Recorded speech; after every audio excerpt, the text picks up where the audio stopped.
So hello guys, welcome back to my channel. और आज का ये वीडियो काफ़ी इम्पोर्टेंट होने वाला है क्योंकि आज की इस वीडियो में हम बात करने वाले हैं ऐसे टॉप जीके एमसीक्यू जो काफ़ी इम्पोर्टेंट है पेपर के पॉइंट ऑफ व्यू।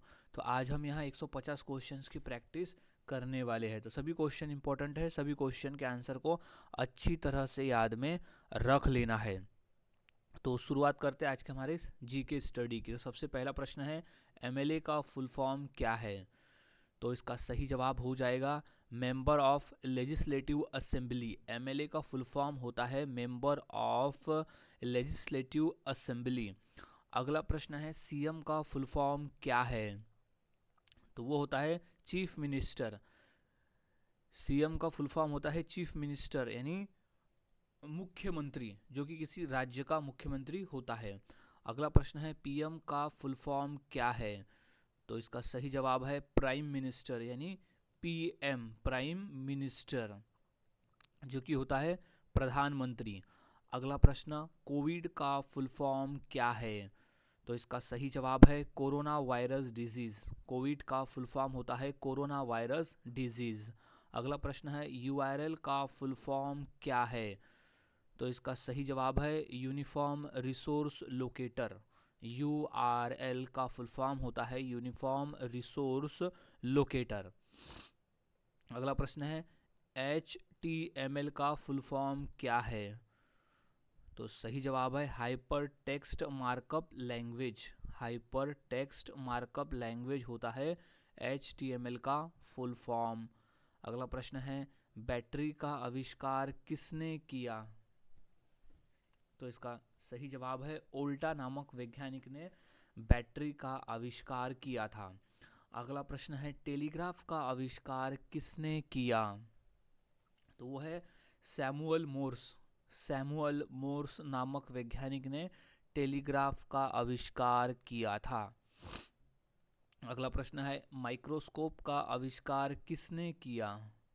तो इसका सही जवाब है जैनसेन नामक वैज्ञानिक ने किया था माइक्रोस्कोप का आविष्कार, जैनसेन। अगला प्रश्न है, रेडियम की खोज किसने की? तो सही जवाब है मैडम क्यूरी ने की थी रेडियम की खोज, और रेडियम की वजह से मैडम क्यूरी को नोबेल पुरस्कार से भी सम्मानित किया गया था। याद रखना है, मैडम क्यूरी को नोबेल पुरस्कार से भी सम्मानित किया जा चुका है। अगला प्रश्न है, कैलकुलेटर का आविष्कार किसने किया? तो सही जवाब है ब्लेज पास्कल नामक वैज्ञानिक ने कैलकुलेटर का आविष्कार किया था। अगला प्रश्न, स्टेटोस्कोप का आविष्कार किसने किया? तो सही जवाब है रेने लाइनेक नामक वैज्ञानिक ने स्टेटोस्कोप का आविष्कार किया। इसे याद में रख लेना है। अगला प्रश्न है, भारत का पहला उपग्रह कौन सा था? तो सही जवाब है आर्यभट्ट। भारत का पहला आर्टिफिशियल यानी कृत्रिम उपग्रह था आर्यभट्ट, जो कि कुछ इस तरह से दिखता था। अगला प्रश्न, भारत का पहला स्वतंत्र राजवंश कौन सा था? तो इसका सही जवाब है हर्यक। भारत का पहला स्वतंत्र राजवंश था हर्यक राजवंश।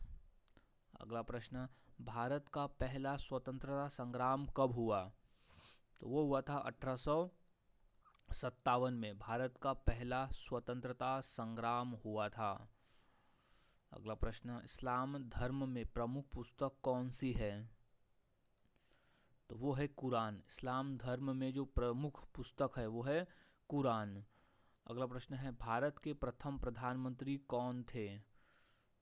तो सही जवाब है पंडित जवाहरलाल नेहरू थे भारत के प्रथम प्रधानमंत्री, और ये प्रधानमंत्री होने के साथ साथ विदेश मंत्री भी थे।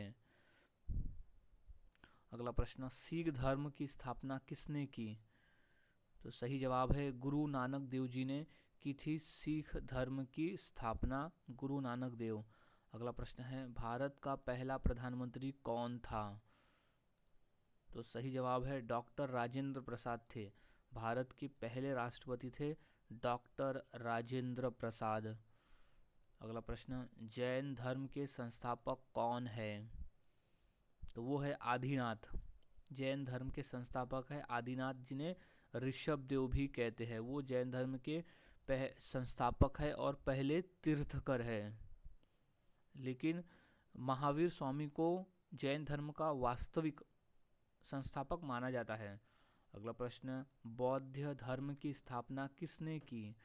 तो इसका सही जवाब है गौतम बुद्ध ने की थी। बौद्ध धर्म की जो स्थापना है वो गौतम बुद्ध ने की थी। अगला प्रश्न, भारत के पहले उपराष्ट्रपति कौन थे? तो सही जवाब है सर्वपल्लवी राधाकृष्णन थे भारत के पहले उपराष्ट्रपति और फिर दूसरे राष्ट्रपति बने। अगला प्रश्न, हिंदू धर्म में कितने मुख्य देवता माने जाते हैं? तो इसका सही जवाब है 3 है, ब्रह्मा, विष्णु और शिव। हिंदू धर्म के 3 देवता प्रमुख है, वो है ब्रह्मा, विष्णु और शिव। अगला प्रश्न, भारत में सबसे अधिक प्रचलित धर्म कौन सा है? तो वो है हिंदू धर्म। भारत में सबसे अधिक प्रचलित धर्म जो है वो है हिंदू धर्म। अगला प्रश्न, भारत में मृदंग वाद्य यंत्र का प्रयोग मुख्य रूप से किस संगीत में होता है?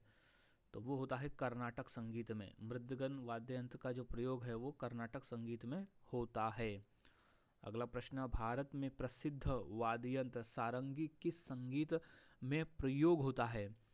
तो वो होता है हिंदुस्तानी। याद रखना है, सारंगी का प्रयोग होता है हिंदुस्तानी वाद्य यंत्र में। ये क्वेश्चन इम्पॉर्टेंट है।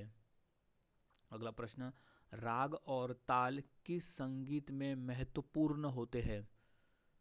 सही जवाब है शास्त्रीय संगीत में। राग और ताल जो है वो शास्त्रीय संगीत में महत्वपूर्ण होते हैं। अगला प्रश्न, कर्नाटक संगीत का मुख्य क्षेत्र कौन सा है? सही जवाब है दक्षिण भारत। कर्नाटक संगीत का जो मुख्य क्षेत्र है वो है दक्षिण भारत। अगला प्रश्न, हिंदुस्तानी शास्त्रीय संगीत का मुख्य क्षेत्र कौन सा है? तो वो है उत्तर भारत। हिंदुस्तानी शास्त्रीय संगीत का जो मुख्य क्षेत्र है उसे कहते हैं, वो उत्तर भारत से आता है। अगला प्रश्न है कि भारत में शास्त्रीय संगीत के कितने मुख्य प्रकार हैं? तो वो है 2 है। भारत में शास्त्रीय संगीत के 2 मुख्य प्रकार है। अगला प्रश्न है, जन्माष्टमी किस भगवान का जन्मोत्सव है? तो वो है भगवान श्री कृष्ण का। जन्माष्टमी जो है वो भगवान श्री कृष्ण का जन्मोत्सव है। अगला प्रश्न है, मकर संक्रांति किसका प्रतीक है? तो वो है सूर्य का उत्तरायण में प्रवेश। मकर संक्रांति जो है वो सूर्य का उत्तरायण में प्रवेश है। अगला प्रश्न, राखी का त्यौहार किसके लिए मनाया जाता है? तो इसका सही जवाब हो जाएगा भाई बहन के प्रेम के लिए मनाया जाता है राखी का त्यौहार। अगला प्रश्न है, दशहरा किस घटना का उत्सव है? क्वेश्चन इंपॉर्टेंट है, इसे अच्छी तरह से याद में रख लेना है। तो इसका सही जवाब है भगवान राम द्वारा रावण का वध। भगवान राम द्वारा रावण का वध है दशहरा की घटना। अगला प्रश्न है, होली किस ऋतु में मनाई जाती है? तो वो है वसंत ऋतु में। होली जो है वो वसंत ऋतु में मनाई जाती है। अगला प्रश्न है कि दिवाली किस देवी के लिए मनाई जाती है? तो सही जवाब है लक्ष्मी देवी के लिए मनाई जाती है। दिवाली का जो त्यौहार है वो लक्ष्मी देवी के लिए मनाते हैं। अगला प्रश्न है कि मणिपुरी नृत्य का मूल स्थल कौन सा है? तो वो है मणिपुर। मणिपुरी नृत्य का जो मूल स्थल है वो है मणिपुर। अगला प्रश्न, कथकली नृत्य का मूल स्थल कौन सा है? तो वो है केरल। कथकली नृत्य का जो मूल स्थल है वो केरल है। अगला प्रश्न, कथक नृत्य का मूल स्थल कौन सा है?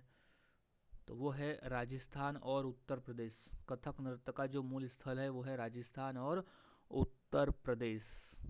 अगला प्रश्न है, कुचिपुड़ी नृत्य का मूल स्थल कौन सा है? तो वो है आंध्र प्रदेश। कुचिपुड़ी नृत्य का जो मूल स्थल है वो है आंध्र प्रदेश। अगला प्रश्न, भरतनाट्यम नृत्य का मूल स्थल कौन सा है? तो वो है तमिलनाडु। भरतनाट्यम नृत्य का जो मूल स्थल है वो तमिलनाडु है। अगला प्रश्न, भारत का शास्त्रीय नृत्य कौन सा माना जाता है? तो वो कथक भी है, भरतनाट्यम है और कुचिपुड़ी। ये तीनों जो है वो शास्त्रीय नृत्य माना जाता है भारत का। तो सही जवाब हो जाएगा ऑप्शन डी, सभी। अगला प्रश्न, विश्व बैंक यानी वर्ल्ड बैंक का मुख्यालय कहाँ स्थित है? तो वो स्थित है वॉशिंगटन डीसी में। विश्व बैंक का मुख्यालय स्थित है वॉशिंगटन डीसी में। अगला प्रश्न है, WHO की स्थापना कब हुई? तो वो हुई थी 1948 में। WHO की स्थापना हुई 1948 में। अगला प्रश्न, विश्व स्वास्थ्य संगठन यानी WHO का मुख्यालय कहाँ है? तो वो है जिनेवा शहर में। विश्व स्वास्थ्य संगठन का जो मुख्यालय है वो जिनेवा शहर में स्थित है। अगला प्रश्न, संयुक्त राष्ट्र सुरक्षा परिषद UNSC में स्थायी सदस्य कौन से हैं? तो वो है रूस, फ्रांस, अमेरिका, चीन, ब्रिटेन। ये 5 जो देश है वो स्थायी रूप से है UNSC में। इसे याद में रख लेना है, स्थायी रूप यानी परमानेंट रूप से। अगला प्रश्न है कि संयुक्त राष्ट्र का मुख्यालय कहाँ स्थित है? तो स्थित है न्यूयॉर्क शहर में। संयुक्त राष्ट्र का मुख्यालय स्थित है न्यूयॉर्क शहर में। अगला प्रश्न है, संयुक्त राष्ट्र यूनाइटेड नेशंस की स्थापना कब हुई? तो इसका सही जवाब है 1948 में, 1945 में हुई थी संयुक्त राष्ट्र की स्थापना। इम्पोर्टेंट प्रश्न है ये। अब नेक्स्ट क्वेश्चन है कि भारतीय राष्ट्रीय राजमार्ग प्राधिकरण यानी NHAI का कार्य क्या है? तो उसका कार्य है राष्ट्रीय राजमार्ग निर्माण और रखरखाव। राष्ट्रीय राजमार्ग निर्माण और रखरखाव है NHAI का कार्य। अगला प्रश्न है, भारतीय रेलवे का मुख्यालय कहाँ है? तो वो है नई दिल्ली में। भारतीय रेलवे का जो मुख्यालय है वो है नई दिल्ली में। अगला प्रश्न है, भारत का सबसे बड़ा बीमा कंपनी कौन सी है? तो सही जवाब हो जाएगा LIC। भारत की जो सबसे बड़ी बीमा कंपनी है वो है LIC। अगला प्रश्न है, भारतीय रिजर्व बैंक का मुख्यालय कहाँ है? तो वो है मुंबई में। भारतीय रिजर्व बैंक का जो मुख्यालय है वो मुंबई शहर में स्थित है। अगला प्रश्न है, भारतीय रिजर्व बैंक यानी RBI की स्थापना कब हुई? तो वो हुई थी 1 अप्रैल 1935 को। भारतीय रिजर्व बैंक की जो स्थापना है वो हुई थी 1 अप्रैल 1935 के दिन। अगला प्रश्न है कि भारत का सबसे पुराना बैंक कौन सा है? तो वो है बैंक ऑफ इंडिया। भारत का सबसे पुराना बैंक है बैंक ऑफ इंडिया। अगला प्रश्न है कि विश्व पर्यावरण दिवस कब मनाया जाता है? तो वो हम हर साल 5 जून को मनाते हैं। विश्व पर्यावरण दिवस हर साल 5 जून को मनाया जाता है। अगला प्रश्न है, अंतर्राष्ट्रीय योग दिवस की शुरुआत किस वर्ष हुई? तो वो हुई थी 2015 को। अंतर्राष्ट्रीय योग दिवस की शुरुआत हुई 2015 को। अगला प्रश्न है, अंतर्राष्ट्रीय योग दिवस कब मनाया जाता है? तो सही जवाब है 21 जून को हम हर साल अंतर्राष्ट्रीय योग दिवस के रूप में मनाते हैं। अगला प्रश्न है, अंतर्राष्ट्रीय बाल दिवस कब मनाया जाता है? तो इसका सही जवाब है 20 नवंबर के दिन हम हर साल अंतर्राष्ट्रीय बाल दिवस के रूप में मनाते हैं। अब अगला प्रश्न है कि अंतर्राष्ट्रीय पुरुष दिवस कब मनाया जाता है? तो वह है 19 नवंबर को हम हर साल अंतर्राष्ट्रीय पुरुष दिवस के रूप में मनाते हैं। अगला प्रश्न है कि अंतर्राष्ट्रीय महिला दिवस कब मनाया जाता है? तो सही जवाब है 8 मार्च के दिन हम हर साल अंतर्राष्ट्रीय महिला दिवस मनाते हैं। वही अगर हम राष्ट्रीय महिला दिवस की बात करें तो वो हम हर साल 13 फरवरी के दिन मनाते हैं। अगला प्रश्न है कि राष्ट्रीय शिक्षक दिवस कब मनाया जाता है? तो सही जवाब है 5 सितंबर को हम हर साल राष्ट्रीय शिक्षक दिवस के रूप में मनाते हैं। अब किसकी याद में? तो वो हम मनाते हैं डॉक्टर सर्वपल्लवी राधाकृष्णन जी की याद में मनाते हैं हम शिक्षक दिवस, जो हमारे देश के पहले उपराष्ट्रपति और दूसरे राष्ट्रपति थे। अगला प्रश्न है, राष्ट्रीय बाल दिवस कब मनाया जाता है? तो सही जवाब है 14 नवंबर को हम हर साल राष्ट्रीय बाल दिवस के रूप में मनाते हैं, क्योंकि 14 नवंबर को चाचा नेहरू यानी पंडित जवाहरलाल नेहरू जी की जयंती आती है और उन्हीं की जयंती के अवसर पर हम 14 नवंबर को हर साल राष्ट्रीय बाल दिवस के रूप में मनाते हैं। अगला प्रश्न है कि गांधी जयंती कब मनाई जाती है? तो हम हर साल गांधी जयंती 2 अक्टूबर के दिन मनाते हैं। अगला प्रश्न है, भारत में गणतंत्र दिवस कब मनाया जाता है? तो इसका सही जवाब हो जाएगा 26 जनवरी को, क्योंकि 26 जनवरी 1950 को संविधान लागू हुआ था। तो वही कारण है कि हम 26 जनवरी को गणतंत्र दिवस के रूप में हर साल मनाते हैं। अब अगला प्रश्न है कि भारत में स्वतंत्रता दिवस कब मनाया जाता है? तो वो मनाते हैं हम 15 अगस्त के दिन। भारत में स्वतंत्रता दिवस जो है वो हर साल 15 अगस्त को मनाते हैं, क्योंकि 15 अगस्त 1947 को हमें अंग्रेज़ों से, यानी हमारे भारत देश को अंग्रेज़ों से आज़ादी मिली थी। तो इसलिए हम 15 अगस्त को स्वतंत्रता दिवस के रूप में मनाते हैं। अगला प्रश्न है कि भारत का राष्ट्रीय पर्व कौन सा है? तो वो है गांधी जयंती है, स्वतंत्रता दिवस और गणतंत्र, ये तीनों है हमारे देश का राष्ट्रीय पर्व। तो ऑप्शन नंबर हो जाएगा डी, उपरोक्त सभी। अब अगला प्रश्न है कि भौतिकी, रसायन और साहित्य के नोबेल पुरस्कार कहाँ दिए जाते हैं? तो हम देते हैं स्टॉकहोम शहर में। भौतिकी, रसायन और साहित्य के जो नोबेल पुरस्कार है वो हम स्टॉकहोम शहर में देते हैं। अगला प्रश्न है कि नोबेल शांति पुरस्कार कहाँ दिए जाते हैं? तो वो ओस्लो शहर में दिए जाते हैं, याद में रख लेना है। बाकी जो क्षेत्र के नोबेल पुरस्कार है वो स्टॉकहोम शहर में दिए जाते हैं, और शांति का नोबेल पुरस्कार दिया जाता है ओस्लो यानी नॉर्वे शहर में।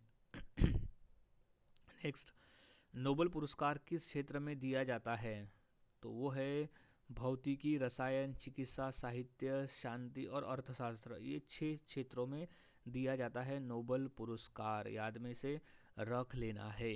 अगला प्रश्न है कि नोबेल पुरस्कार कितने क्षेत्रों में दिया जाता है? तो वो टोटल है 6 क्षेत्रों में दिया जाता है नोबेल पुरस्कार।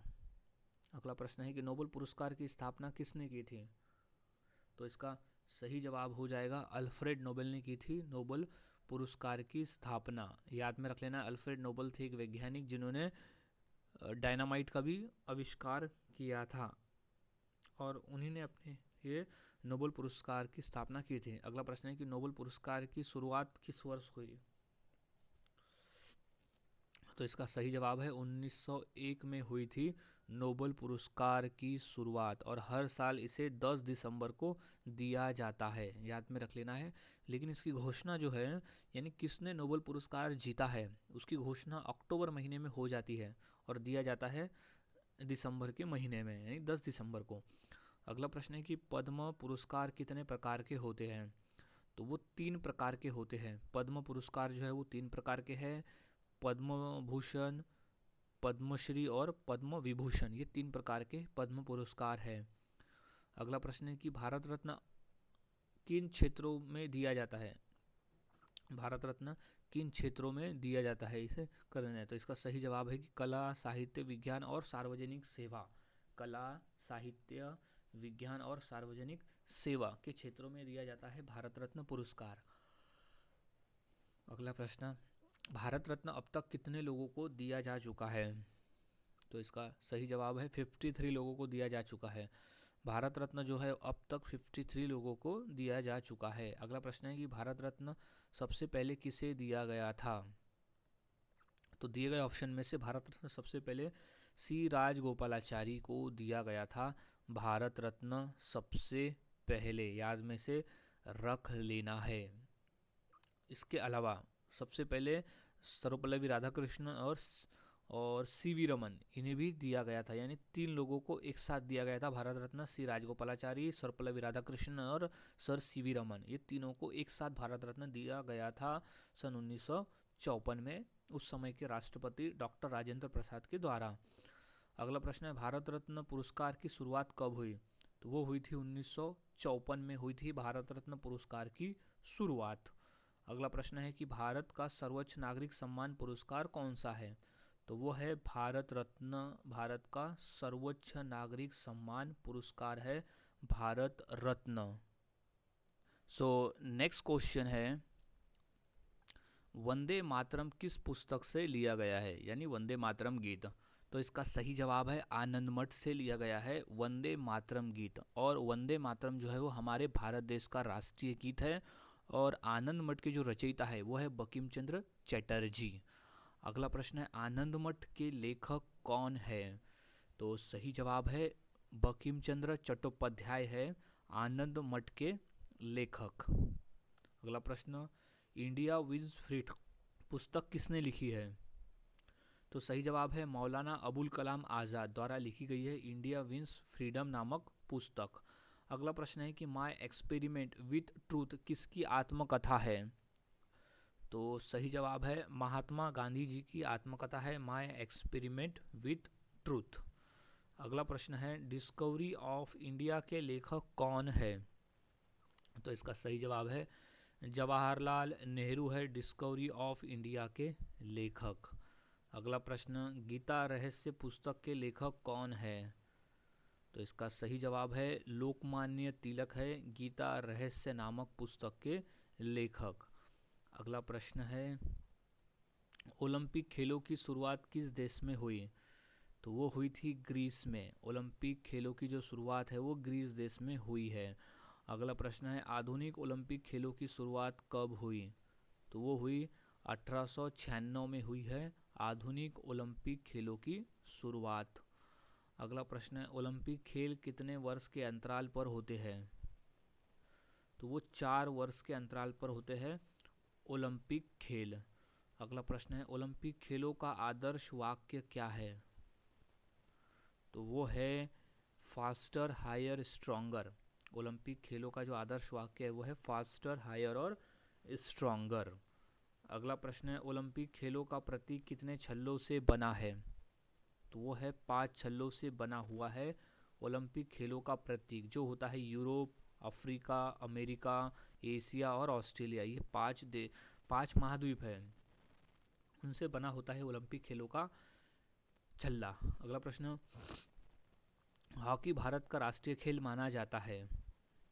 ये तो सही है, लेकिन आंशिक रूप से ये सही है, लेकिन ऑफिशियली तरीके से ये गलत है कि ये जो है ऑफिशियल में कहीं भी रिकॉर्ड में नहीं है कि हॉकी भारत का राष्ट्रीय खेल है, लेकिन ये आंशिक तौर पे इसे माना जाता है। अगला प्रश्न है कि एक बाइट में कितने बीट होते हैं? तो वो होते हैं 8। एक बाइट में 8 बीट होते हैं, याद में रख लेना है। ये है बीट, जो कि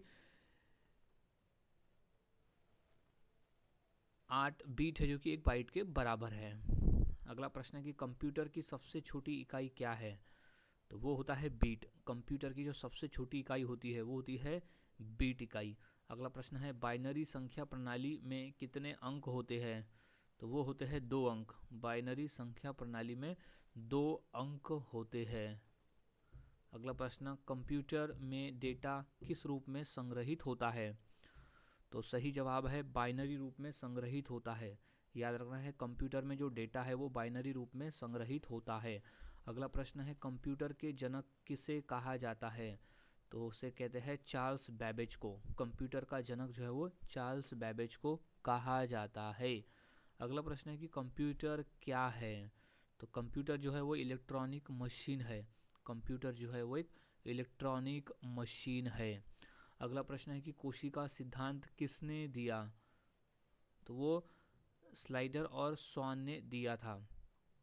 स्लाइडर और स्वान नामक वैज्ञानिक ने कोशिका सिद्धांत दिया था। अगला प्रश्न है कोशिका की खोज किसने की? तो सही जवाब है रॉबर्ट हुक ने की थी। कोशिका की खोज जो है वो रॉबर्ट हुक द्वारा की गई थी। अगला प्रश्न है कि प्राणी विज्ञान किसका अध्ययन है?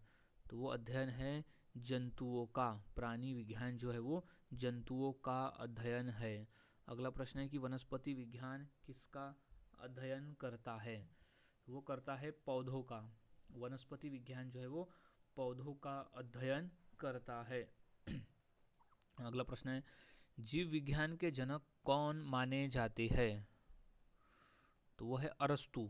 जीव विज्ञान के जनक माने जाते हैं अरस्तु। अगला प्रश्न है जीव विज्ञान किसका अध्ययन है? तो वो जीवों का अध्ययन है। जीव विज्ञान जो है वो जीवों का अध्ययन है। अगला प्रश्न सबसे भारी प्राकृतिक तत्व कौन सा है? तो वह है यूरेनियम। सबसे भारी प्राकृतिक तत्व जो है वो है यूरेनियम। और सबसे हल्का तत्व कौन सा है? तो वो है हाइड्रोजन। सबसे हल्का तत्व है हाइड्रोजन। और सबसे हल्की धातु है लिथियम। अगला प्रश्न कुल कितने प्राकृतिक तत्व पाए जाते हैं? तो वो है 92। कुल 92 प्राकृतिक तत्व पाए जाते हैं, यानी एलिमेंट्स। अगला प्रश्न तत्व क्या होता है? तो तत्व होता है एक ही प्रकार के परमाणुओं से बना पदार्थ। तत्व होता है एक ही प्रकार के परमाणुओं से बना हुआ पदार्थ। अगला प्रश्न है कि पदार्थ की सबसे छोटी इकाई को जो रासायनिक गुण बनाए रखती है उसे क्या कहते हैं? तो उसे कहते हैं अणु। उसे कहा जाता है अणु। पदार्थ की जो सबसे छोटी इकाई रासायनिक गुण बनाए रखता है उसे अणु कहते हैं। अगला प्रश्न है रसायन विज्ञान किसका अध्ययन है? तो वह है पदार्थों की संरचना, गुण व परिवर्तन। पदार्थों की संरचना, गुण व परिवर्तन है रसायन विज्ञान का अध्ययन। अगला प्रश्न, वेग और चाल में मुख्य अंतर क्या है? तो मुख्य अंतर है दिशा का। वेग और चाल में मुख्य अंतर है दिशा का। अगला प्रश्न है कि ऊर्जा की एसआई इकाई क्या है? तो वो होती है जूल में। ऊर्जा की जो एसआई इकाई है वो होती है जूल में। अगला प्रश्न, शक्ति की एसआई इकाई क्या है? तो वो है वाट में। शक्ति की जो एसआई इकाई होती है वो वाट में होती है। अगला प्रश्न है कि कार्य की एसआई इकाई क्या है? तो वो है जूल में। कार्य की जो एसआई इकाई होती है वो जूल में होती है। अगला प्रश्न है कि बल की एसआई इकाई क्या है? तो वो है न्यूटन। बल को हम न्यूटन में मापते हैं। ये है बैरोमीटर, जिसका उपयोग हम दबाव यानी बल नापने के लिए करते हैं। अगला प्रश्न है कि भौतिक विज्ञान किसका अध्ययन है? तो वह है पदार्थ व ऊर्जा का। भौतिक विज्ञान जो है वो पदार्थ व ऊर्जा का अध्ययन करता है। अगला प्रश्न, क्षेत्रफल की दृष्टि से विश्व का सबसे छोटा महासागर कौन सा है? तो वो है आर्कटिक महासागर। क्षेत्रफल की दृष्टि से विश्व का सबसे छोटा महासागर है आर्कटिक महासागर। अगला प्रश्न है कि विश्व का सबसे बड़ा महासागर कौन सा है? तो सही जवाब है प्रशांत महासागर। विश्व का सबसे बड़ा महासागर है प्रशांत महासागर, ये वाला है जिसे कहते हैं पैसिफिक ओशन। अगला प्रश्न, विश्व में कुल कितने महाद्वीप हैं? तो वो है 7 महाद्वीप। विश्व में टोटल 7 महाद्वीप है और नाम है north America, south America, Europe, Asia, Africa, Australia और अंटार्कटिका। ये टोटल 7 महाद्वीप है हमारे पृथ्वी पर। अगला प्रश्न है कि जनसंख्या की दृष्टि से विश्व का सबसे बड़ा महाद्वीप कौन सा है? तो वो है एशिया महाद्वीप। जनसंख्या की दृष्टि से विश्व का जो सबसे बड़ा महाद्वीप है वो है एशिया महाद्वीप। अगला प्रश्न, क्षेत्रफल की दृष्टि से विश्व का सबसे छोटा महाद्वीप कौन सा है? तो वो है ऑस्ट्रेलिया महाद्वीप। क्षेत्रफल की दृष्टि से विश्व का सबसे छोटा महाद्वीप है ऑस्ट्रेलिया महाद्वीप। अब अगला प्रश्न है कि क्षेत्रफल की दृष्टि से विश्व का सबसे बड़ा महाद्वीप कौन सा है? तो सही जवाब है एशिया महाद्वीप है क्षेत्रफल की दृष्टि से विश्व का सबसे बड़ा महाद्वीप, ये है एशिया महाद्वीप। अगला प्रश्न है कि भारत का सबसे दक्षिणी बिंदु स्थलीय कौन सा है? तो वो है इंदिरा पॉइंट। भारत का सबसे दक्षिणी बिंदु है इंदिरा पॉइंट। अगला प्रश्न है भारत का सबसे उत्तरी बिंदु कौन सा है? तो वो है इंदिरा कोल, सबसे उत्तरी बिंदु। अगला प्रश्न, भारत की स्थलीय सीमाएं कितने देशों से मिलती है? तो वो है 7 देशों से मिलती है स्थलीय सीमाएं। अगला प्रश्न, जनसंख्या की दृष्टि से भारत का स्थान क्या है? तो वो है प्रथम स्थान है। जनसंख्या की दृष्टि से भारत का प्रथम स्थान है। अगला प्रश्न, क्षेत्रफल की दृष्टि से भारत का विश्व में किस स्थान पर आता है? तो वो है 7वां स्थान है। यानी हमारा भारत देश क्षेत्रफल की दृष्टि से विश्व का 7वें नंबर का सबसे बड़ा देश है। अगला प्रश्न, भारत का कुल क्षेत्रफल कितना है? तो वो है 32.8 लाख वर्ग किलोमीटर। 32.8 लाख वर्ग किलोमीटर में आता है भारत का कुल क्षेत्रफल। अगला प्रश्न है नीति आयोग की स्थापना कब हुई? तो वो हुई थी 2015 में। नीति आयोग की स्थापना हुई 2015 में। अगला प्रश्न है नीति आयोग का स्थान किसने लिया है? योजना आयोग का स्थान किसने लिया है? तो वो नीति आयोग ने लिया है। योजना आयोग का जो स्थान है वो नीति आयोग ने ले लिया है। अगला प्रश्न, भारत की पहली पंचवर्षीय योजना का मुख्य उद्देश्य क्या था?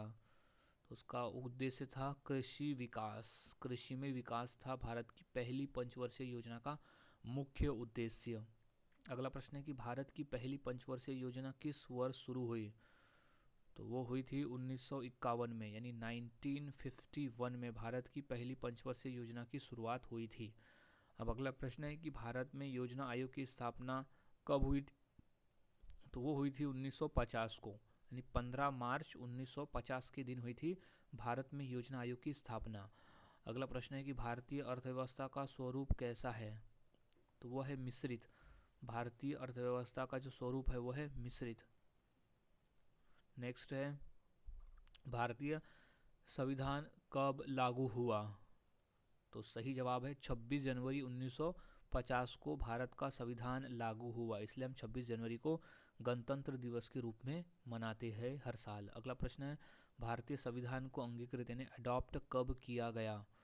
तो वो 26 नवंबर 1949 को भारतीय संविधान को अंगीकृत यानी अडॉप्ट किया गया, क्योंकि 26 नवंबर 1949, इसलिए 26 नवंबर को हम हर साल संविधान दिवस के रूप में हर साल मनाते हैं। अगला प्रश्न है कि संविधान सभा के स्थायी अध्यक्ष कौन थे? तो इसका सही जवाब है डॉक्टर राजेंद्र प्रसाद थे। संविधान सभा के स्थायी अध्यक्ष थे डॉक्टर राजेंद्र प्रसाद। अगला प्रश्न है कि संविधान सभा के अस्थायी अध्यक्ष कौन थे? तो वो थे डॉक्टर सच्चिदानंद सिन्हा। संविधान सभा के अस्थायी अध्यक्ष थे डॉक्टर सच्चिदानंद सिन्हा। अगला प्रश्न है, संविधान सभा की पहली बैठक कब हुई?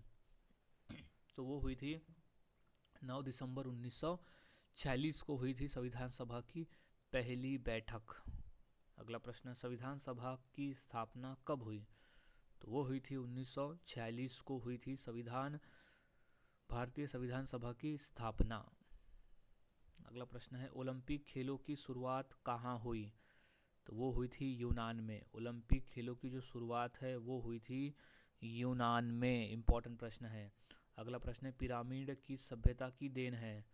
तो वो मिस्र की देन है। पिरामिड्स जो है वो मिस्री सभ्यता की देन है। अगला प्रश्न है कि हम्मुराबी की संहिता किस सभ्यता से संबंधित है? तो वह है मेसोपोटामिया सभ्यता से संबंधित है हम्मुराबी की संहिता। अगला प्रश्न है, विश्व की सबसे प्राचीन सभ्यताओं में कौन शामिल नहीं है? तो वो रोम शामिल नहीं है। विश्व की सबसे प्राचीन सभ्यताओं में रोम शामिल नहीं है। अगला प्रश्न है कि मेसोपोटामिया सभ्यता किन नदियों के बीच विकसित हुई? तो वो हुई थी टाइग्रिस और यूफ्रेटिस। टाइग्रिस और यूफ्रेटिस नदियों के बीच में विकसित हुई थी मेसोपोटामिया की सभ्यता। अगला प्रश्न है कि प्लासी के युद्ध में अंग्रेजों का नेतृत्व किसने किया? तो वो था रॉबर्ट क्लाइव। प्लासी के युद्ध में रॉबर्ट क्लाइव ने अंग्रेजों का नेतृत्व किया था। अगला प्रश्न, प्लासी का युद्ध कब हुआ? तो वो हुआ था 1757 में हुआ प्लासी का युद्ध 1757 में। अगला प्रश्न है कि ईस्ट इंडिया कंपनी की स्थापना कब हुई? तो वो हुई थी सन 1600 ईस्वी में हुई थी ईस्ट इंडिया कंपनी की स्थापना। अगला प्रश्न है, भारत में प्रथम अंग्रेजों की फैक्ट्री कहाँ स्थापित हुई? तो वो हुई थी सूरत में। भारत में प्रथम अंग्रेजी फैक्ट्री जो है वो सूरत में स्थापित की गई थी, जो कि गुजरात राज्य में है। अगला प्रश्न है कि वास्को डी गामा भारत कब आया था? तो वो आया था 1498 ईस्वी में आया था वास्को डी गामा भारत। अगला प्रश्न है, भारत में यूरोपियनों में सबसे पहले कौन आए? तो वो आए थे पुर्तगाली। भारत में यूरोपियनों में सबसे पहले पुर्तगाली आए थे। अगला प्रश्न है कि बाजार नियंत्रण नीति किस सुल्तान ने लागू की? तो वो अलाउद्दीन खिलजी ने लागू की थी बाजार नियंत्रण नीति। अगला प्रश्न, खिलजी वंश का संस्थापक कौन था? तो वो था जलालुद्दीन खिलजी। खिलजी वंश का संस्थापक था जलालुद्दीन खिलजी। अगला प्रश्न, चालीसा प्रणाली किसने शुरू की? सही जवाब है बलबन ने शुरू की थी चालीसा प्रणाली।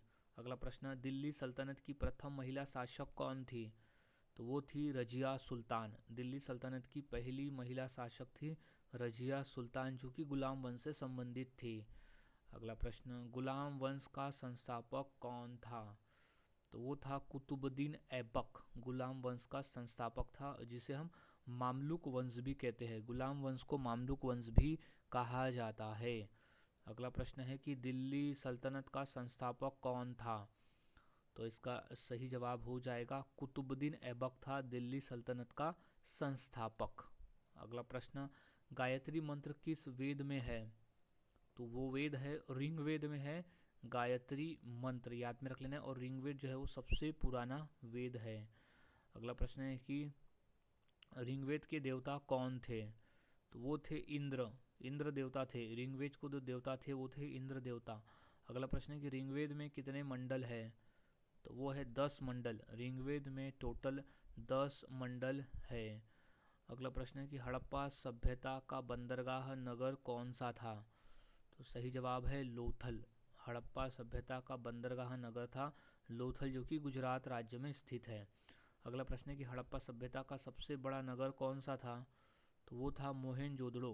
हड़प्पा सभ्यता का जो सबसे बड़ा नगर था वो था मोहेनजोदड़ो। अगला प्रश्न है कि सिंधु घाटी सभ्यता की खोज किसने की थी? तो सही जवाब है राखलदास बनर्जी ने की थी। याद में रखना है, सिंधु घाटी सभ्यता की जो खोज है वो राखलदास बनर्जी ने की थी। सो गाइस, आज के इस वीडियो में हमने ऐसे इंपॉर्टेंट क्वेश्चन देखे 150 जो कि एग्ज़ाम में पूछे जा चुके हैं। तो सभी क्वेश्चन के आंसर को अच्छी तरह से याद में रख लेना है, क्योंकि सभी क्वेश्चन इंपॉर्टेंट है पेपर के पॉइंट ऑफ व्यू। सो मिलता हूँ ऐसे ही और नए जीके क्वेश्चंस के साथ अगले वीडियो में। तब तक के लिए चैनल के साथ बने रहे, वीडियोस को देखते रहे और इसी तरह से रोज़ाना जीके की प्रैक्टिस करते रहे।